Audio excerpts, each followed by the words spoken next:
Brokerage आई हो L&T पर, उनके नतीजों पर? देखिए, नंबर्स के बाद मिनिमम जो अपसाइड ब्रोकर्स देख रहे हैं वो करीब करीब 15% का है, और मैक्सिमम अपसाइड जो है वो 40% तक का भी आता हुआ दिखाई पड़ रहा है। स्क्रीन पर आपके कई एक लंबी सूची आएगी, इसमें ब्रोकरेज हाउसेस के नाम होंगे अलग अलग और सभी विदेशी हैं। क्रेडिट स्विस आउट परफॉर्म 1700 का टारगेट, सिटी बाय 1657, गोल्डमैन सैक्स बाय 1650, सीएलएसए बाय 1620। ये सभी टारगेट मौजूदा स्तर यानी करीब करीब 1300 साढ़े 1300 से आपको 300-400 रुपए के अपसाइड दिखा रहे हैं। इसके अलावा यूबीएस की तरफ से बाय 1575 और मॉर्गन की तरफ से ओवरवेट 1512।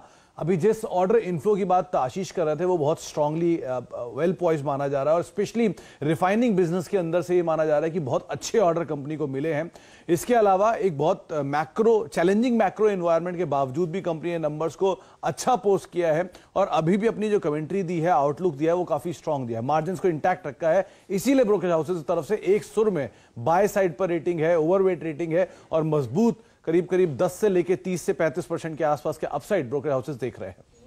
ये राय नंबर्स मार्केट आवर्स में आए थे, लेकिन उसकी जो कॉन कॉल हुई वो मार्केट आवर्स के बाद हुई, इसीलिए ब्रोकरेज हाउसेस के टारगेट्स भी आ जाते हुए दिखाई पड़े हैं।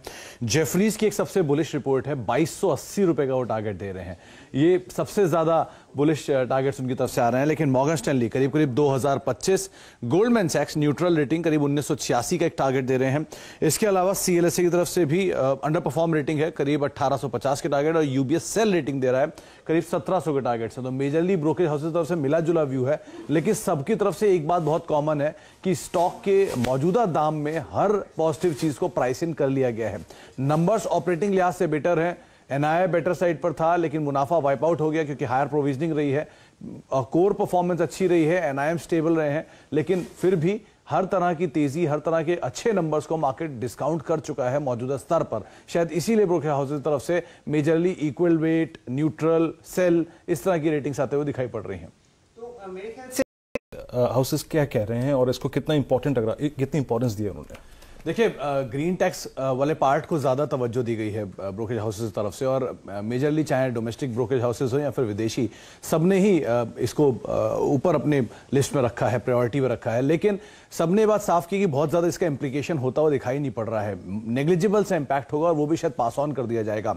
ग्रीन टैक्स से लागत में रफली 1 से 3.5% के आसपास की बढ़त का एक अनुमान लगाया जा रहा है। ये नोमुरा की एक रिपोर्ट है, उनका मानना है कि शायद थोड़ा सा ये कॉस्ट बढ़ेगा, लेकिन इसको फर्दर पास ऑन कर दिया जाएगा, क्योंकि 1% और 3.5% बहुत ज्यादा इंपैक्ट होगा नहीं, और मेजरली इसमें कमर्शियल व्हीकल स्पेस के ऊपर इंपैक्ट आएगा, पैसेंजर व्हीकल वो तो बहुत इंपैक्ट आता हुआ दिखाई भी नहीं पड़ रहा। इसके अलावा 15 साल से ज्यादा की जो गाड़ियां हैं वो हैं भी नहीं इतनी सिस्टम में, शायद इसलिए भी इसका इंपैक्ट पैसेंजर व्हीकल्स के ऊपर जो है वो कम होता हुआ दिखाई पड़ेगा। हाँ, 8 साल से ज्यादा के जो कमर्शियल व्हीकल्स हैं वो मार्केट में थोड़े ज्यादा हैं, तो वहां से इसलिए इंपैक्ट थोड़ा ज्यादा होने का अनुमान एटलीस्ट नोमुरा लगा रहा है। आईआईएफएल की तरफ से उन्होंने बात साफ की कि टू व्हीलर्स पर और पैसेंजर व्हीकल्स पर तो बिल्कुल इंपैक्ट नहीं है, यहां पर नेग्लिजिबल इंपैक्ट के तौर पे आप इसे देख सकते हैं, वो भी पैसेंजर व्हीकल साइड पे, टू व्हीलर्स पे तो शायद वो भी ना होता हुआ दिखाई पड़े। 1 से लेके 2.5%, वहां 1 से 3.5% की बात थी, या 1 से लेके 2.5% के आसपास की जो कॉस्ट है वो थोड़ी सी बढ़ने का एक अनुमान लगाया जा रहा है। 15 साल से ज्यादा, ये भी बात साफ कह रहा है कि बहुत ज्यादा व्हीकल सिस्टम में है नहीं, तो शायद इसका एक इंप्लीकेशन होता हुआ दिखाई भी ना पड़े। थोड़ा इंपैक्ट होगा कमर्शियल व्हीकल स्पेस के ऊपर, और वहां पर भी 2 टन से ज्यादा जो कमर्शियल व्हीकल है उनके ऊपर एक मेजर इंपैक्ट आता हुआ दिखाई पड़ेगा। और साथ ही साथ यहां पर भी बातें उन्होंने साफ की कि अगर इंप्लीकेशन होती है या फिर इंपैक्ट पड़ता भी है तो उसको शायद फर्दर पास ऑन कर दिया जाएगा लोगों के ऊपर कॉस्ट के तौर पे। तो बहुत इंपैक्ट नहीं, लेकिन अगर होता भी है तो मेजरली 1 से लेकर 4% के आसपास तक का इंपैक्ट होता हुआ दिखाई पड़ेगा।